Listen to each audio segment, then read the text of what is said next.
I said yes before I fully understood what that word would take from me and what it would give back in return. The memory always starts there, with my voice sounding steadier than my heart felt, the room too quiet afterward, as if even the walls were waiting to see whether I would panic and take it back. I remember the way my hands were folded in my lap, fingers digging into each other like anchors, and the strange calm that followed my answer, a calm that didn't feel like certainty so much as surrender. For years, I had lived inside a careful compromise, a version of myself trimmed and sanded down to fit the shape that was expected. I wore the right clothes, used the right tone, laughed at the right moments, and told myself that everyone feels like an actor sometimes. But this was different. This was me agreeing to stop pretending that the quiet ache was temporary. The idea of full feminization hadn't arrived suddenly. It had been circling my life like a satellite, visible only when I let myself look directly at it. I noticed it in reflections I lingered on too long, in the envy that flared when I saw softness and grace moving freely through the world, in the private moments where I allowed myself to imagine what it would be like if the constant negotiation inside my head simply stopped. Still, imagining and choosing are two very different things. Choosing meant consequences. Choosing meant being seen. When I said yes, it felt like stepping off a familiar shore into dark water, trusting that something unseen would hold me up. The first thing I noticed afterward was fear, sharp, electric, immediate. Fear of losing people. Fear of disappointing the version of myself I had built so carefully. Fear that I would go through all of this only to discover that I was wrong, that the longing had lied to me. But underneath that fear was something quieter and more dangerous. Relief. The kind that makes your chest ache because it feels like coming home after being lost too long.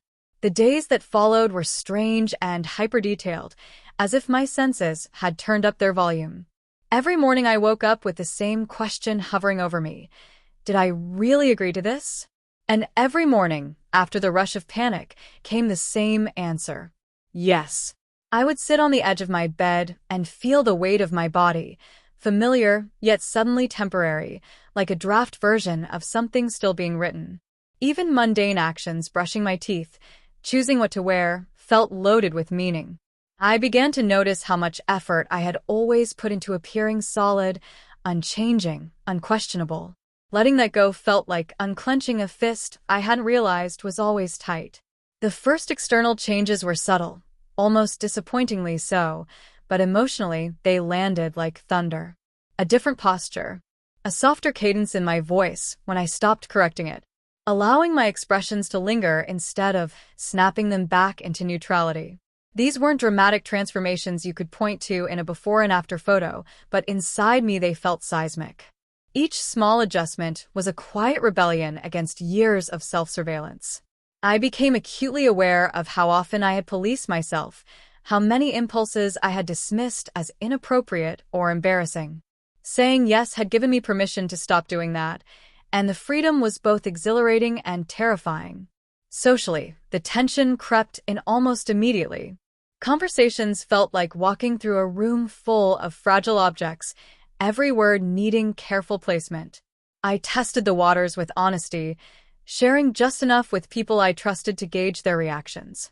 Some surprised me with warmth that felt like a hand on my back, steadying me when my knees threatened to buckle.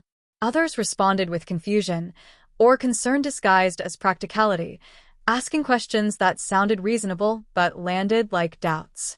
Each reaction carved something into me, teaching me who I was becoming in relation to the world, not just in isolation. At night, when everything was quiet, the internal dialogue grew louder. I argued with myself in the dark, replaying memories, searching for proof, for justification. Was this identity or escape? Courage or avoidance? Yet every time I imagined turning back, a heaviness settled over me that felt unmistakably like grief. That more than anything convinced me to keep going. Whatever lay ahead, the cost of not knowing had finally become too high. I began to understand that feminization wasn't about replacing one costume with another. It was about alignment. About letting the inside and outside move toward each other instead of pulling in opposite directions. The changes to my appearance, still modest at this stage, felt symbolic, a promise rather than a conclusion. When I caught my reflection and saw hints of softness emerging not just in how I looked, but in how I allowed myself to exist, something inside me loosened. I didn't recognize myself entirely yet, but for the first time, I felt recognizable. And still, uncertainty shadowed every step. There were moments when I missed the invisibility I used to have, the safety of blending in. Moments when I wondered whether I had mistaken discomfort for destiny. But then there were moments, unexpected, fleeting, undeniable, when I felt whole in a way I never had before. Those moments were small victories, private and profound, and they kept me moving forward even when fear tried to pull me back. By the end of that first phase, I realized that saying yes hadn't ended the struggle, it had simply changed its shape. The conflict was no longer about whether I was allowed to want this, but whether I was brave enough to continue choosing it, again and again, in a world that doesn't always make room for becoming. I didn't have answers yet. I only had momentum and a growing sense that my life was finally beginning to move in a direction that felt honest. Would you like to continue to the next part? The next morning felt different, though I couldn't pinpoint why at first. I woke to sunlight spilling across the floor, warm and intrusive, as if it had something to say about my choices. I lay still for a long time, listening to the faint hum of the city outside and the uneven rhythm of my own heartbeat.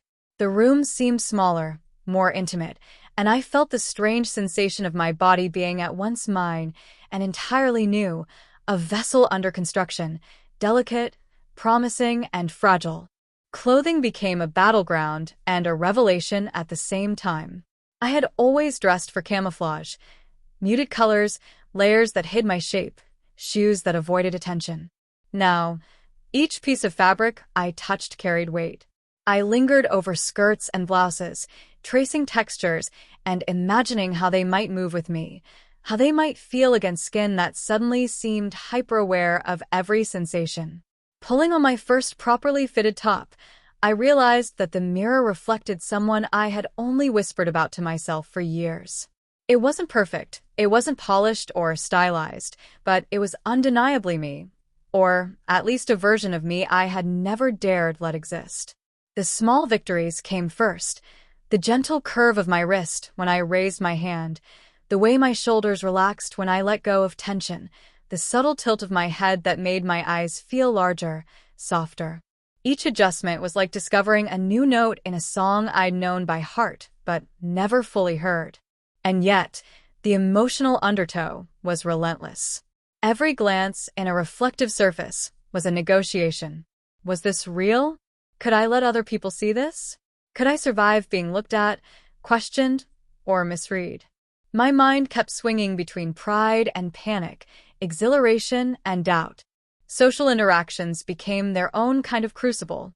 I tested boundaries cautiously, sharing glimpses of myself with friends who had known only the cautious, compartmentalized version of me.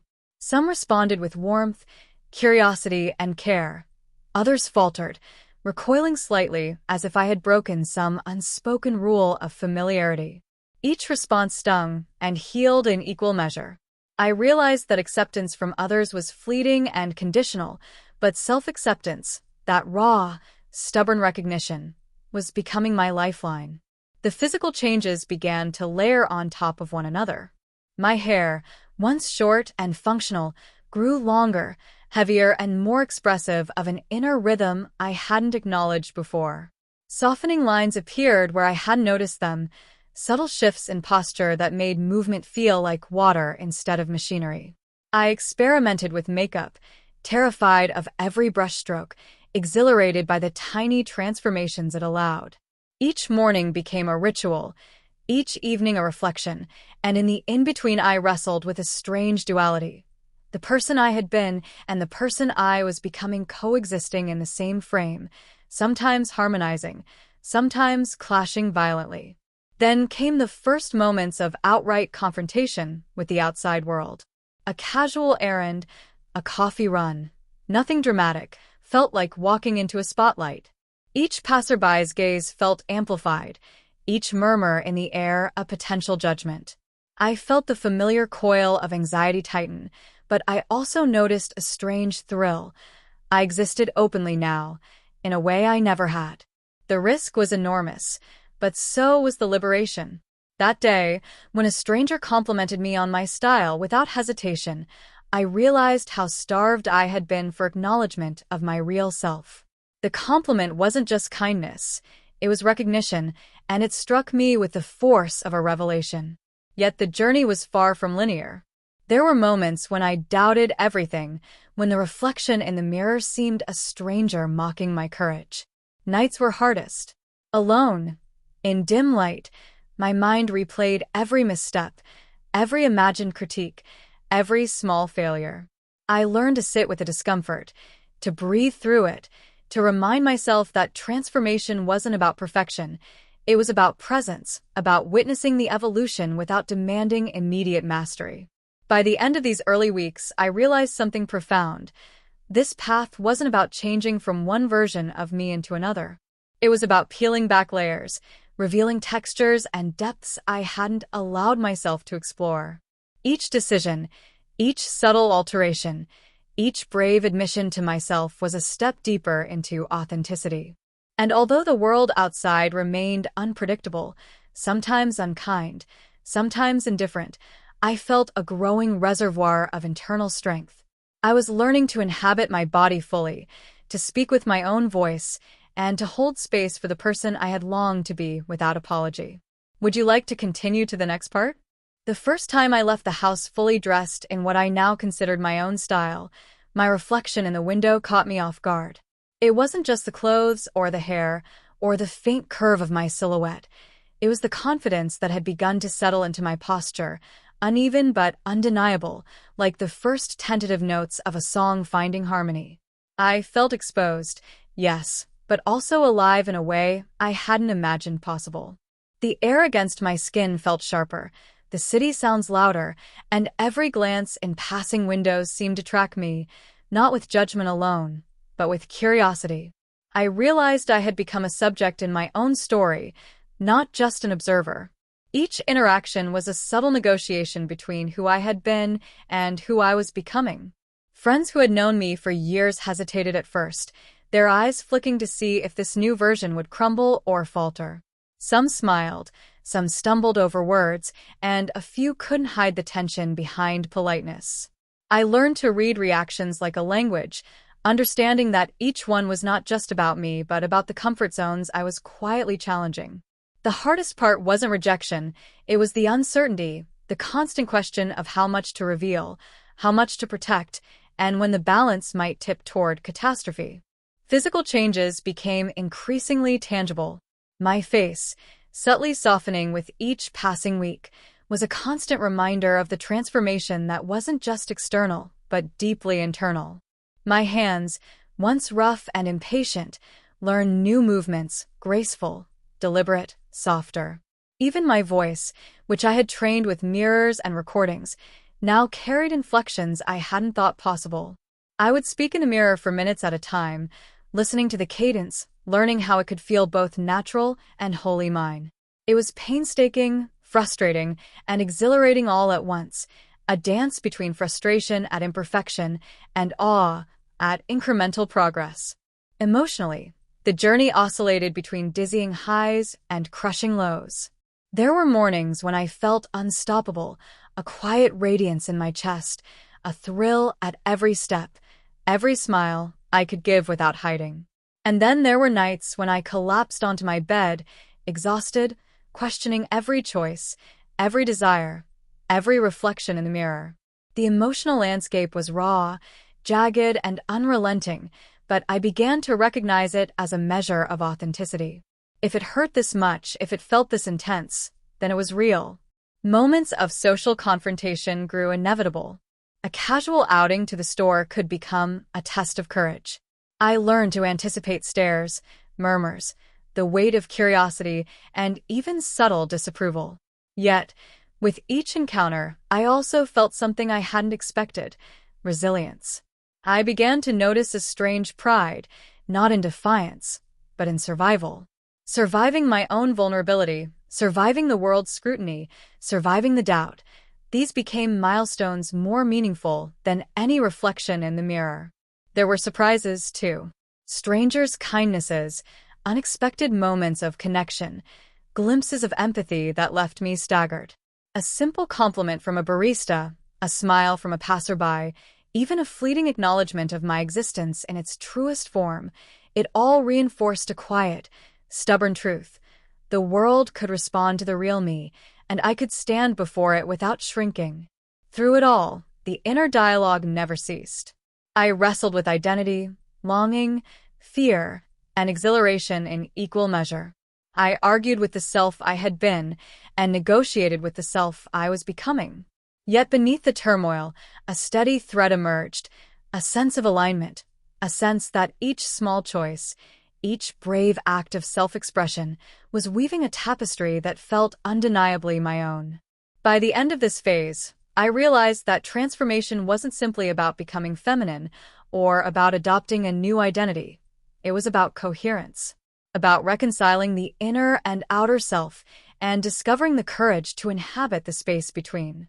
The journey was only beginning, but for the first time, I felt ready to face it head-on, without apology, without fear, with a tentative but growing certainty that this path, however challenging, was the one I was meant to walk. Would you like to continue to the next part? The first time I truly looked at myself without judgment, it was in a store window on a quiet street, the kind where the reflection is almost like a secret. The person staring back wasn't just a stranger. I recognized her, in the way you recognize someone who has been waiting patiently for you your whole life. Her eyes held the same spark I had glimpsed in private mirrors, but now it was public, unshielded, unavoidable. I froze for a moment, breath caught, and then slowly, almost reverently, I traced the lines of my face with my eyes. The jaw softened. The cheekbones caught the light differently. Even the curve of my shoulders felt like an admission of truth, no longer just anatomy, but a declaration. Clothing had become my armor and my confession simultaneously. Choosing a skirt or a dress wasn't about vanity. It was about claiming space. I experimented with layers, textures, subtle accessories that whispered who I was becoming without shouting it. Each day began to feel like a ritual of discovery, a careful choreography between appearance, posture, and movement. I learned how the swing of fabric could mirror the swing of emotion, how the tilt of my head could communicate something the voice had yet to catch. Emotionally, I was a storm contained in a single body. Fear and exhilaration danced constantly, sometimes in harmony, sometimes in violent opposition. There were moments when I doubted everything, imagining the world's judgment pressing down on me, threatening to undo the fragile construction of confidence I had built. And yet, in the same heartbeat, there were moments of quiet triumph, a stranger's smile, a friend's acceptance, the simple act of walking through the world as myself. Those instances, though fleeting, carried the weight of a revelation, that being visible could also be a source of strength, not just vulnerability. The internal dialogue never paused. I argued with myself in whispers and shouts, negotiating limits and possibilities. Was this courage or recklessness? Desire or fantasy? Every reflection, every mirror, became a conversation, each shadow and highlight a question about identity and authenticity. Sometimes, I laughed at the absurdity of it, the almost cinematic way life seemed to stretch and compress around me, like scenes edited by an unseen director. Other times, I cried quietly, mourning the lost time, the hidden self, the years spent as a spectator to my own life. Socially, the world was a delicate balancing act. Casual interactions became small victories or subtle trials. A friend noticing the change, a passerby offering an unprompted compliment, or even a stranger simply not recoiling. Each instance was a brushstroke in a larger canvas of validation. Yet every encounter carried tension, the possibility of misinterpretation, judgment, or discomfort. I learned to navigate this terrain slowly, deliberately, measuring risk against the exhilaration of being known, however briefly, for who I truly was. Physical transformation accelerated alongside emotional growth. Hair grew longer, hands softer, posture refined. Makeup became both ritual and revelation, a tool to highlight what already existed rather than mask anything. Each morning, I practiced gestures, expressions, inflections, not as performance, but as acknowledgement. The reflection that greeted me no longer felt like a test. It was a confirmation, a living, breathing proof that transformation could exist in both body and soul simultaneously. By this point, I was learning that vulnerability was a paradoxical form of strength. Showing the world this version of myself required risk, yes, but it also unlocked opportunities one hadn't imagined, for connection, for recognition, for profound self-acceptance. I realized that the journey wasn't about perfection, or about molding myself into an idealized vision. It was about inhabiting the space fully, completely, without apology, and with a growing understanding that courage was not the absence of fear, but the willingness to move forward despite it. Would you like to continue to the next part? The weeks that followed felt like living inside a slow-motion dream, each day stretching and bending in ways I hadn't anticipated. The transformation had become more than physical. It was a constant negotiation of presence, perception, and self-permission. I began noticing subtleties in my reflection I had once dismissed, how the curve of my lips could soften a glance, how the arch of my brow could shape the story my face told, how my movements carried a rhythm I hadn't allowed before. Every detail, no matter how small, became a revelation of ownership, as if the body that had once felt borrowed was now undeniably mine. I started to inhabit spaces differently. Walking down familiar streets felt altered. Every mirror, every polished surface, seemed to ask a question I was only beginning to answer. Sometimes the world responded with warmth, a stranger's smile, a friendly nod, the faintest acknowledgement that I existed authentically. Sometimes it was indifferent, sometimes it was awkward, even subtly judgmental. Each reaction etched itself into my consciousness, teaching me resilience and patience, and also revealing the fragility of self-perception when exposed to others' gazes. Interactions with friends grew increasingly complex. Some embraced the change with gentle curiosity, asking questions I was not always ready to answer, but welcoming the dialogue nonetheless. Others faltered, uncertain how to navigate this new version of me, hesitant as if afraid to speak too loudly lest they disrupt something delicate. I learned to read these responses without judgment, understanding that each encounter was a negotiation between their comfort and my authenticity. It wasn't easy.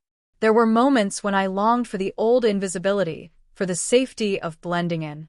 And yet, each time, I reminded myself that invisibility had never felt like freedom. It had always been a compromise, a partial silence of my own existence. The physical changes deepened, almost imperceptibly at first, then more undeniably. My hair gained a softness and weight that responded to touch and movement. My skin seemed to glow in ways I hadn't noticed. Subtle curves shifted the way light and shadow played across my frame. I experimented more boldly with clothing and accessories, learning to read their effects on posture and self-perception. Makeup became a language of its own, each stroke a sentence, each choice a declaration. These rituals weren't vanity. They were a form of dialogue with myself, a rehearsal for the self I was fully ready to embody. Yet emotional turbulence remained constant. Some nights, lying awake, I would feel waves of doubt crash over me. Was this desire genuine, or an illusion I had chased too long? Would the world accept this version of me, or would it insist on breaking the alignment I had fought so hard to achieve? And then, almost without warning, came moments of startling clarity. The way my heart felt when I moved freely, when I allowed myself laughter without pretense, when I noticed a small connection with someone that felt profound and real. These moments were fleeting but vivid, and they reminded me why I had said yes in the first place. There were surprises, too, in the form of joy that startled me. A friend noticing the subtle changes, a compliment that felt like recognition, a private moment of self-admiration that didn't carry the usual pang of guilt. These instances weren't trivial. They were evidence that this journey was not only possible, but life-affirming. I learned that courage wasn't about being fearless. It was about showing up repeatedly, even when fear whispered that retreat was safer. By now, I had begun to understand the rhythm of transformation. It wasn't a straight line or a sequence of milestones. It was a spiral, looping back on itself, touching old fears, revisiting old doubts, but always moving forward with deeper resonance. Each day brought new discoveries, both subtle and striking: gestures, tones, glances, the way fabric moved with my body, the way strangers perceived me, the shifting landscapes of my own identity. I realized that the process was as much about patience and endurance as it was about change itself. And in those quiet, solitary moments, when I could finally listen without judgment, I felt an unexpected serenity. A recognition that this journey wasn't about becoming someone else. It was about reclaiming myself in all the depth, vulnerability, and brilliance that had always existed, waiting beneath layers of fear, hesitation, and conformity. I was learning to inhabit my own life fully, to hold the tension of the world's gaze without dissolving, and to accept that the path forward would always demand courage, reflection, and grace. Would you like to continue to the next part? By now, the transformation had become less about isolated moments and more about inhabiting a continuous, living experience. Each day was no longer a test, but a dialogue between who I had been and who I was becoming. I noticed the way my body responded instinctively to movement, the gentle sway of hips, the subtle alignment of shoulders, the way hands could speak even when my voice held back. These weren't affectations. They were recognitions of the person I had been suppressing for years, finally allowed to move freely through space. Public spaces became both stage and sanctuary. I learned to walk with awareness, not for others' approval, but for my own alignment. A glance from a stranger, a smile from a friend, or even the lack of notice all became part of a subtle orchestration I had never known I could perform. And with each interaction, I felt a quiet pride, the realization that I could exist fully, authentically, and without apology, even when the world's gaze was unpredictable or hesitant. Yet internal tension persisted. Late nights were often spent wrestling with reflection, identity, and memory. I questioned the permanence of desire, the authenticity of courage, the possibility of rejection. Doubts collided with moments of clarity, small, luminous realizations that my selfhood had always existed beneath the surface, waiting for permission to emerge. The emotional landscape was jagged and unpredictable, but I began to see its contours as natural, a necessary terrain for growth rather than a threat to stability. The physical transformations deepened alongside the emotional journey. My hair, once a practical necessity, now framed my face in ways that caught light, shadow, and expression. Makeup became an extension of my internal voice, a brushstroke translating thought, feeling, and intention into the language of appearance. Even my posture had shifted so gradually that the mirror often felt like a portal, a version of me that was both familiar and new, whose presence seemed to affirm the reality of the choice I had made. Socially, the landscape continued to evolve. Some friends embraced the change immediately, offering warmth and curiosity. Others struggled, hesitant to breach the gap between old familiarity and the new, authentic me. Each encounter was a subtle negotiation, a reminder that authenticity often comes with discomfort, for oneself and for others. I learned patience, empathy, and the skill of observation, noticing how small gestures could convey trust, acceptance, or tentative acknowledgement. One of the most profound realizations was the interplay between vulnerability and strength. Being visible, fully myself, required exposure, yes, but it also unlocked moments of connection and recognition I hadn't imagined possible. Simple acknowledgements, a smile, a friendly comment, a shared laugh, felt profound because they were grounded in truth. The courage to exist authentically in these moments, despite fear and uncertainty, became a source of resilience. By the end of this phase, I recognized a pattern emerging. Transformation wasn't about arriving at an idealized endpoint. It was about continuity, presence, and growth. Each day demanded awareness, effort, and honesty, yet also offered clarity, beauty, and freedom. I was learning that the process of becoming fully myself was ongoing, a deliberate dance between self-perception, societal expectation, and internal desire. In quiet reflection, I understood the most important truth. The journey was not about creating someone else. It was about reclaiming the self I had always been. Each choice, each act of bravery, each subtle transformation was a stitch in the fabric of my identity, weaving together courage, authenticity, and acceptance. And for the first time, I felt that the path ahead, though unpredictable, was entirely mine to walk. Would you like to continue to the final part? The final phase felt less like a revelation and more like a slow, undeniable unfolding. By now, every mirror, every reflection, every glance in passing surfaces had become a conversation rather than a judgment. I began to recognize the difference between performing femininity and inhabiting it, the subtle alignment of body, the natural inflections of voice, the ease of gestures no longer forced but instinctive. It was a rhythm I hadn't known existed, a cadence that whispered, finally, that this was home. The outside world, with all its unpredictability, had become a living laboratory. I tested boundaries, not recklessly but deliberately, small social experiments to see how it felt to exist fully as myself. Each interaction was a pulse, a measure of how courage and vulnerability coexisted. Some encounters were gentle affirmations, a friend's warm acceptance, a stranger's fleeting smile. Others were awkward or indifferent, but even those moments taught resilience, a quiet proof that my authenticity did not depend on universal approval. Internally, the dialogue had matured. Early nights spent arguing with myself had transformed into conversations, curious, patient, reflective.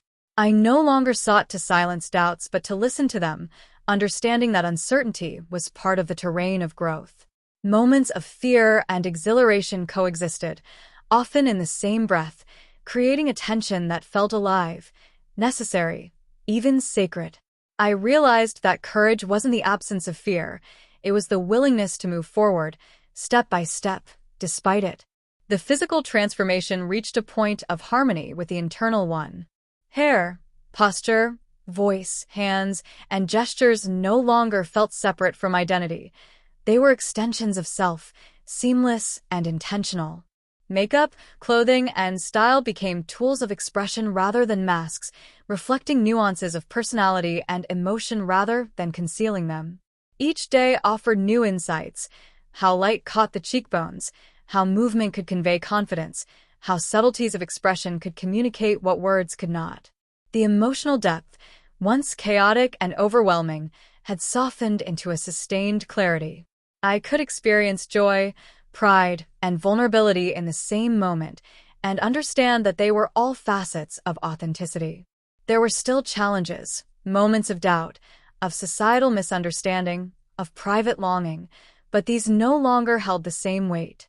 I had discovered a form of equilibrium, a self-awareness that was not fragile, but resilient, flexible, and unflinching. By the end, I understood that the journey of feminization, of becoming fully myself, had never been about superficial changes. It was about reclaiming identity, acknowledging desire, and embracing vulnerability. Each decision, each small adjustment, each act of self-expression had been a brick in the foundation of someone I had always been meant to be. And now, standing fully in my reflection, I realized I had arrived, not at an endpoint, but at a beginning, a living, breathing, radiant assertion of self. For the first time, I didn't just look at myself, I saw myself. And I smiled, not because the journey was easy or because fear had vanished, but because I had finally, irrevocably, said yes. The story ends here, but the life I reclaimed continues, messy, beautiful, and fully mine. This completes all 7 parts.